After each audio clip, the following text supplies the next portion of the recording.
Lake County in central New Hampshire until 5:30 p.m.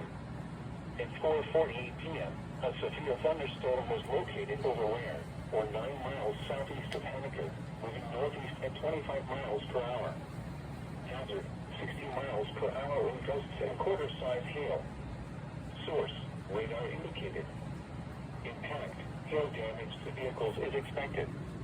Expect wind damage to roofs, siding, and trees. Locations impacted include Allenstown, Dunbarton, Bow, Ware, Pembroke, Hooksett, Concord, Chichester, Epsom, Goffstown, Hopkinton, and Loudon. This includes the following highways: Interstate 89 between mile markers 0 and 5.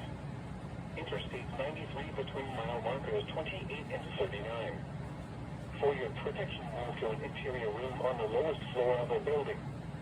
Torrential rainfall is occurring with this storm and may lead to flash flooding.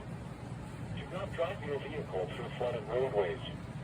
Repeating, a severe thunderstorm warning has been issued until 5:30 p.m. for the following counties in New Hampshire: Hillsborough and Merrimack.